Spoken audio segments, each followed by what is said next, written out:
बोलो जम्बेश्वर भगवान की जय, सम्राट अल्थोरे की जय। ये है जम्बेश्वर भगवान की किताब, ये देख लो।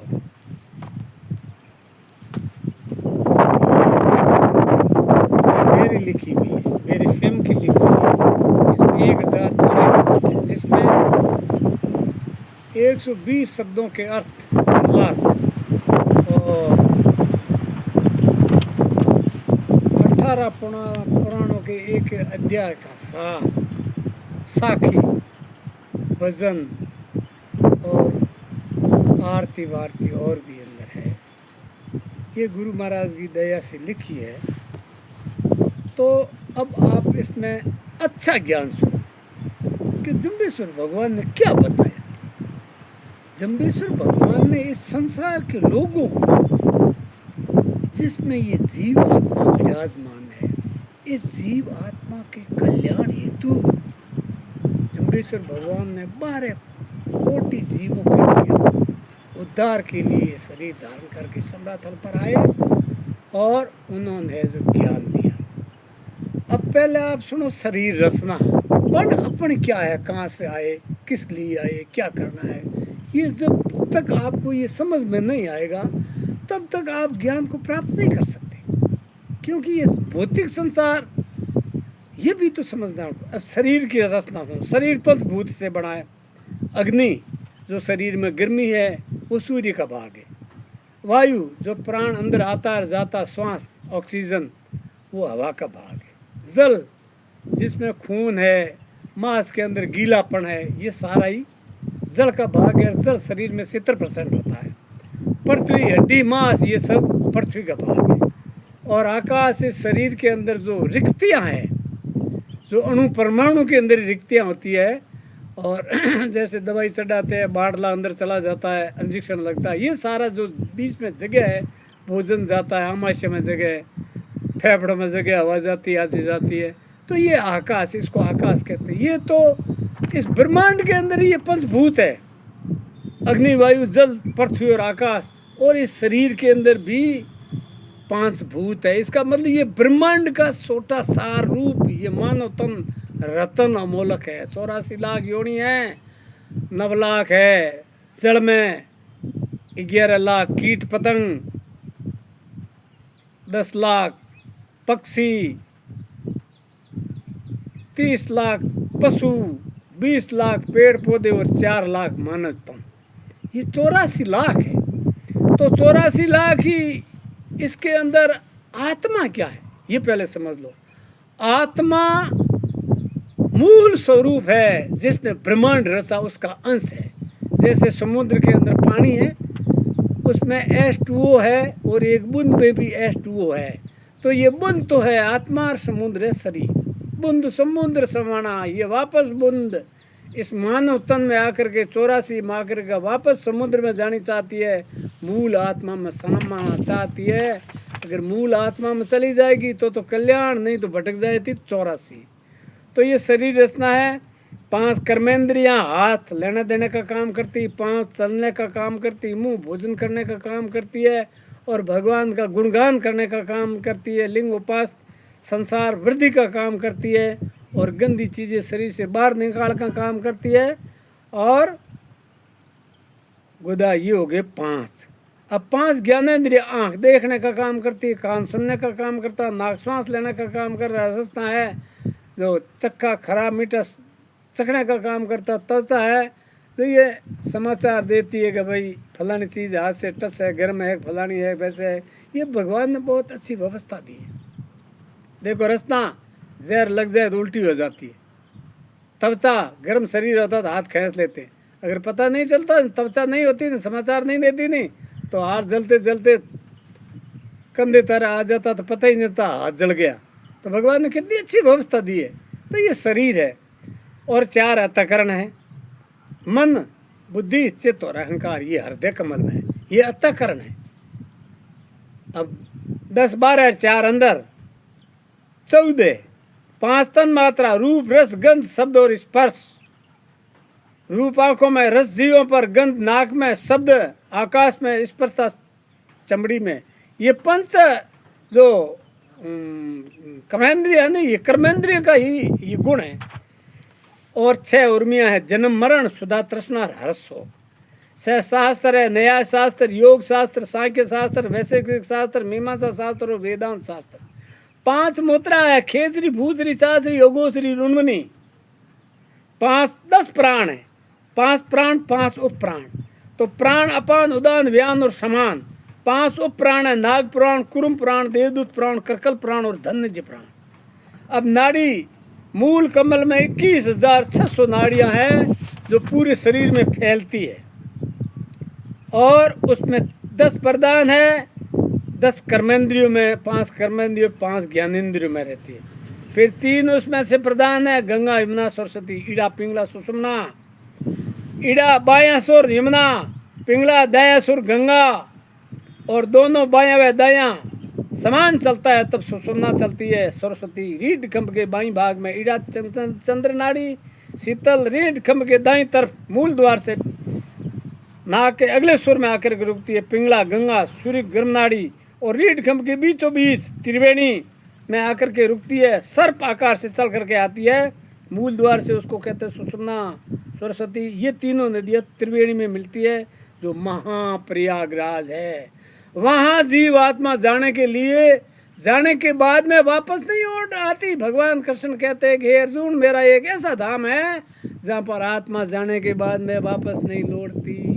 तो यहाँ ध्यान जो करता है और ध्यान करने वाले की आत्मा वापस संसार में जन्म मरण के चक्र में नहीं आती, ये भगवान कृष्ण कहते हैं। और विष्णु भगवान का नाम है निश्चय नाम सोहम। जीवा पर खेचरी, आंखों पर चाचरी, नाक में फूचरी, कान में अगोचरी, मन में उन्मनी, ये 5 मुद्रा है। राजा दक्ष ब्रह्मा जी का पुत्र था, 2 रानियां थी और 84 पुत्रियां थी। ब्रह्मा जी सर्वप्रथम 10 देवता बनाए थे, मरीचि, अत्रि, अंग्रीष, पुलस्त्य, पुलह, क्रतु, वशिष्ठ, दक्ष प्रजापति, भृगु, नारद। और ब्रह्मा जी की स्त्री का नाम था सावित्री देवी। राजा दक्ष के 2 रानी थी, प्रसूति और वीराणी। प्रसूति के 24 कन्या थी और वीराणी की 60 कन्या थी।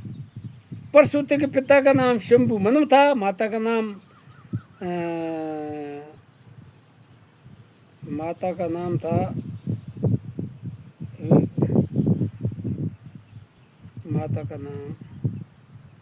शत्रुपा।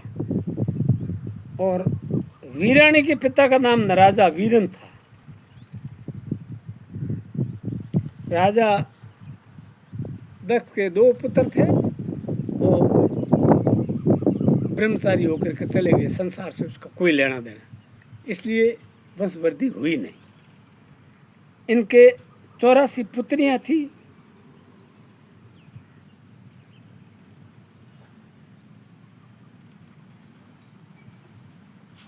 और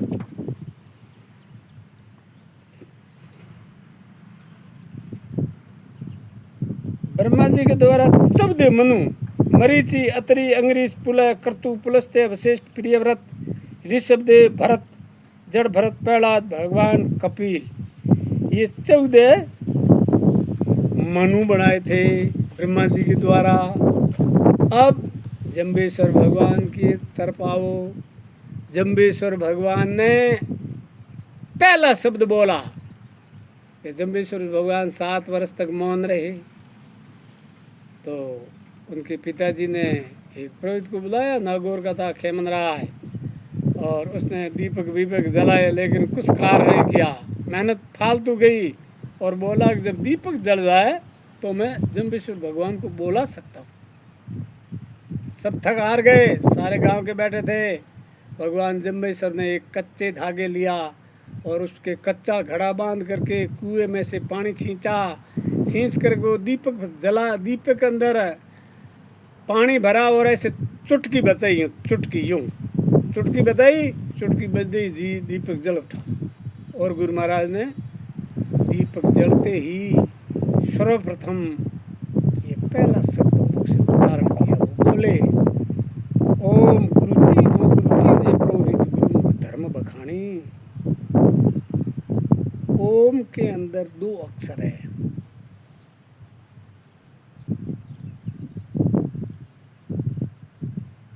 तीन अकार उकार मकार ब्रह्मा विष्णु महेश सतोगुण रजोगुण तमोगुण, तो ये तीन गुण हैं। और जम्बेश्वर भगवान कहते हैं गुरु चिन्हो, गुरु में दो अक्षर होते हैं, गु का मतलब अंधेरा, रू का मतलब प्रकाश, रूहानी झलक, जिसको मुसलमान कहते हैं रूहानी झलक, अपन कहते हैं जगमग ज्योति, संत लोग कहते हैं जगमग ज्योति, और अपन कहते हैं ज्योत, प्रकाश, अखंड ज्योत। तो अब कहते हैं गुरु महाराज पहला शब्द बोलते हैं गुरु चिन्हो पुरोहित गुरुमुख धर्म अखाने।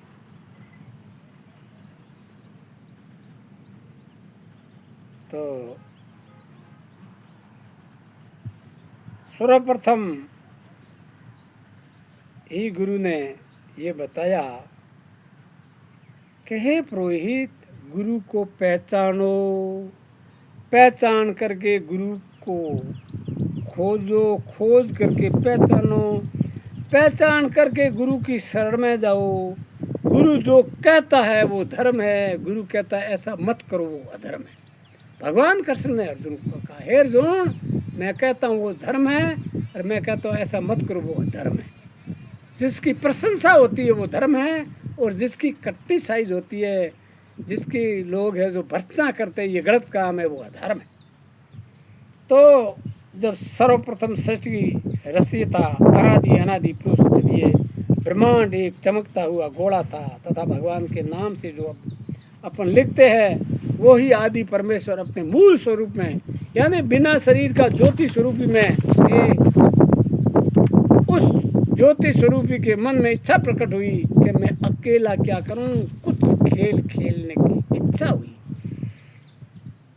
इच्छा होते ही इस प्रकाशीय गोले में महानाद हुआ, जिसको वैज्ञानिक कहते हैं महाधमाका और इंग्लिश में कहते हैं बिग बैंग। इस प्रकाशीय गोले के टुकड़े टुकड़े हो गए, जो आज भी आप आकाश में सूर्य चंद्रमा तारे ग्रह पृथ्वी जो देख रहे हो, ये ऐसा खेल किया। फिर उसी की यानी ज्योति स्वरूप मूल स्वरूप की कृपया इच्छा से पांच तत्व अग्नि वायु जल पृथ्वी आकाश हुए। उस प्रथम अवस्था में ज्योति स्वरूप की इच्छा स्वयं जल में विराजमान हुए। जल में कमल का, कमल से फूल, कमल के फूल में बीज रूप से ब्रह्मा जी पैदा हुए। अब ये तीनों ब्रह्मा विष्णु महेश इस सारी सृष्टि में एक खेल पसार कर अपने ही अंश से ये जीव अंश पैदा करते हैं। और इस अंश रूपी जीव के लिए जब पांचों खुश होते हैं अग्नि वायु जल पृथ्वी व आकाश, तब ये जीव पंचभौतिक शरीर धारण करके इस पृथ्वी पर जन्म लेता है। क्योंकि ये जीव इस मूल स्वरूप जैसे ज्योति स्वरूप से पुकारा जाता है उसी का अंश है, इसलिए इस जीव का भी मूल स्वरूप ज्योति स्वरूप ही है। अब अनादि पुरुष ने इस जीव में माया जाल फैलाया, जिसका नाम काम क्रोध मद लोभ मोह ईर्ष्या तृष्णा फैलाई।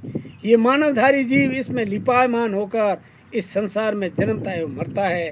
इसी जीव को परम आत्मा का अंश आत्मा कहते हैं, और आत्मा के नाम से ये पुकारी जाती है। आत्मा क्या है? आत्मा सब भाव से निर्विकार अकर्ता निर्गुण नित्य निरंजन ज्योति स्वरूपी और अविनाशी है। अब जन्म मरण क्या है? आत्मा जब प्राकृतिक गुणों से संबंध स्थापित कर लेती है तो शांति खो बैठती है। जिसके कर्म अनुसार उत्तम मध्यम और नीच योनियों में जन्म लेकर संसार चक्कर में घूमती है। जीव घूमता रहता है। अविद्या विषयों का चिंतन करते रहने से जीव के आत्मा के संसार का चक्र कभी भी निवृत्त नहीं होता। इसलिए बुद्धिमान मनुष्य को उचित है कि असल मार्ग विशेष चिंतन में फंसे हुए चित्त को शक्ति योग भक्ति योग और वैराग्य द्वारा धीरे धीरे अपने वश में करके निर्मोही होकर निर्मल मन से निश्चय नाम का सुमरण कर जीव आत्मा को परम धाम के रास्ते पर चलाकर जन्म मरण के चक्कर से छुड़ाने का कर्म करे। जो तत्व गुरु की शरण जाकर तत्व ज्ञान आत्मज्ञान केवल ज्ञान पाकर ही किया जा सकता है। यही सत्य है, नाम सत्य जगत मिथ्या। इसलिए गुरु महाराज ने पहला शब्द उच्चारण यही से शुरू किया। और गुरु महाराज कहते हैं कि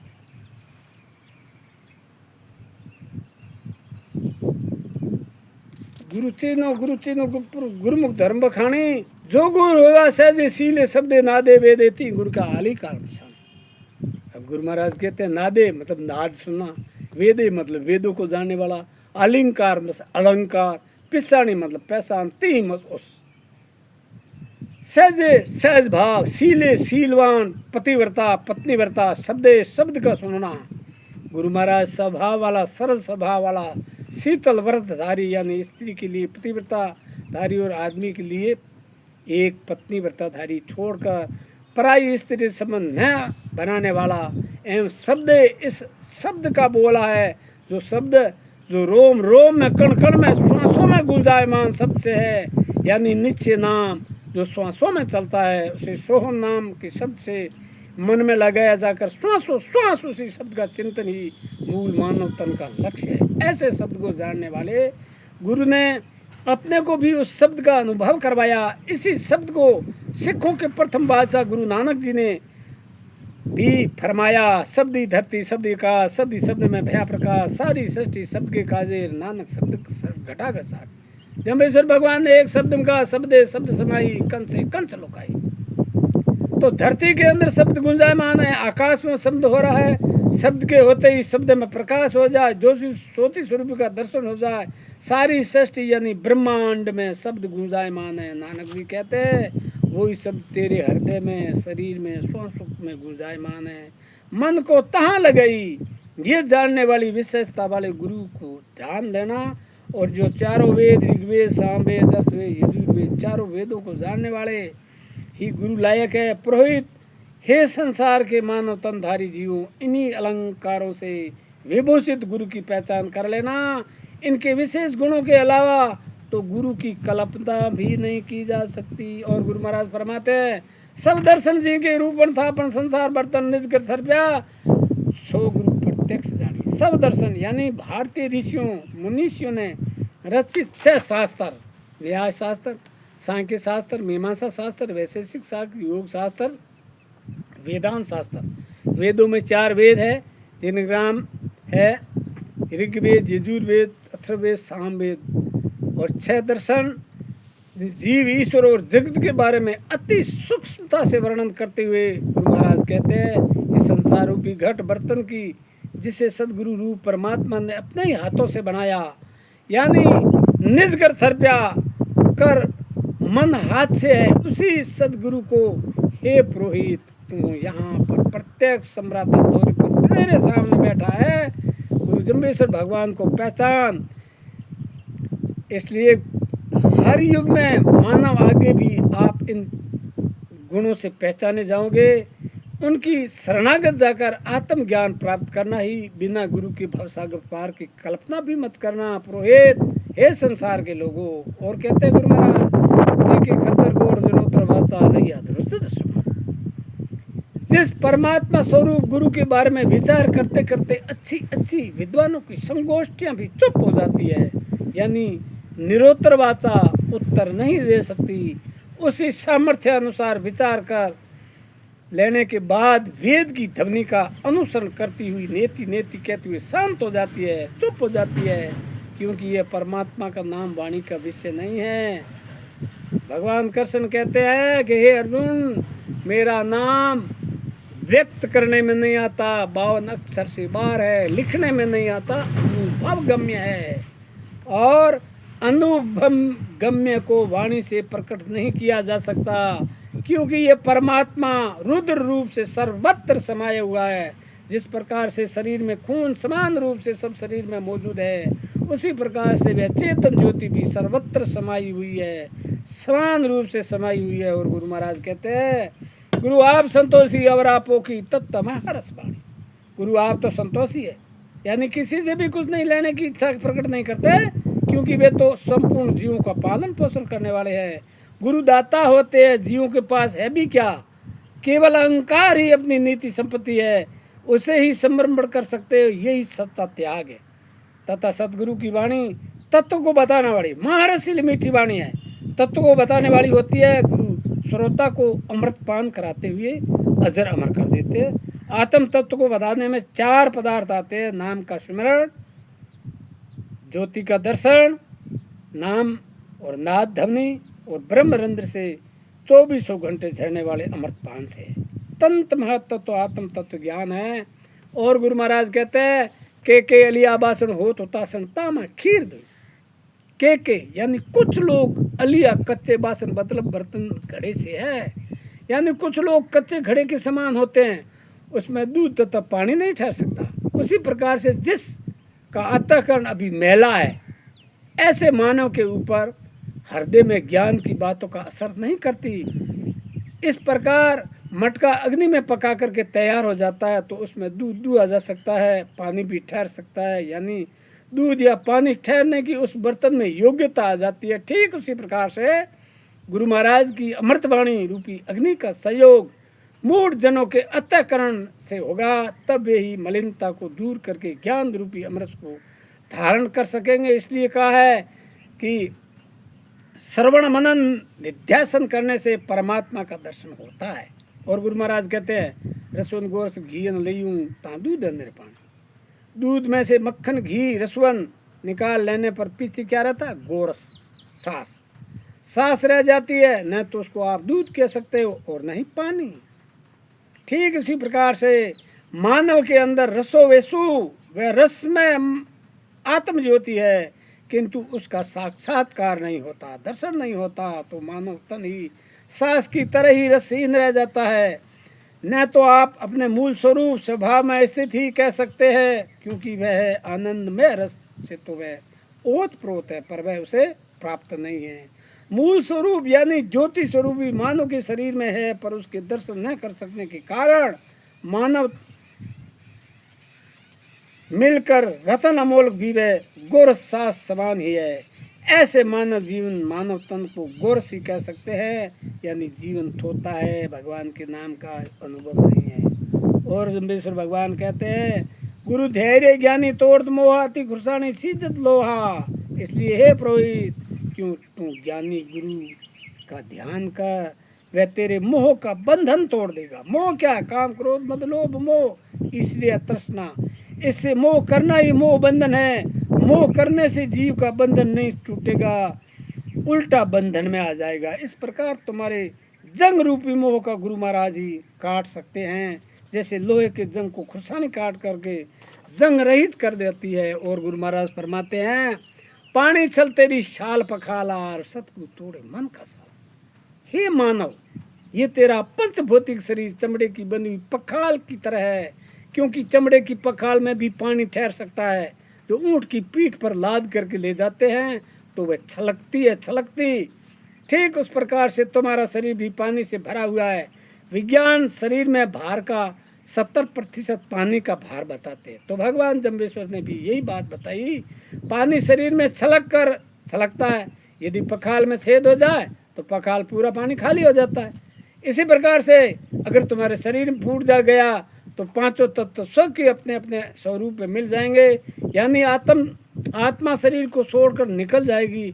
तो पंचभूत जल में अग्नि, अग्नि में हवा, हवा में धरणी का भाग, हड्डी मांस धरणी में, और चारों में मिलने पर आकाश, जो शरीर में कोशिकाओं में रिक्तियां हैं, आकाश में मिल जाएगी। पंचभौतिक शरीर का अस्तित्व खत्म हो जाएगा और आत्मा कर्म अनुसार अन्य शरीर को गमन करेगी।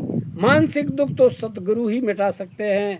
अगर मानसिक दुख की निवृत्ति हो गई तो 3 दुख कायिक, भौतिक और मानसिक अपने आप ही निवृत्त हो जाएंगे। सारे दुखों की निवृत्ति हो जाएगी। गुरु महाराज और क्या कहते हैं? सतगुरु है तो सहज पिछानी, कृष्ण शरीर बिन कच्चे करवे सिपाही।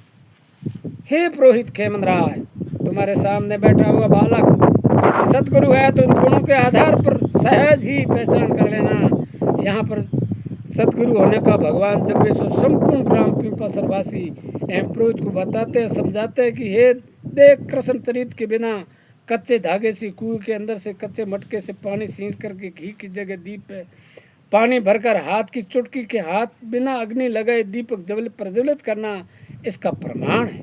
ये कृष्ण भगवान के चरित्र, भगवान कृष्ण के द्वारा द्वापर युग में अपना खेल दिखाया, ये वो ही अवतार है, समझ लो। इस प्रकार भगवान जम्बेश्वर ने बाल रूप में परमात्मा का अवतार का खेल बताया, यही सदगुरु होने का प्रमाण सबूत है।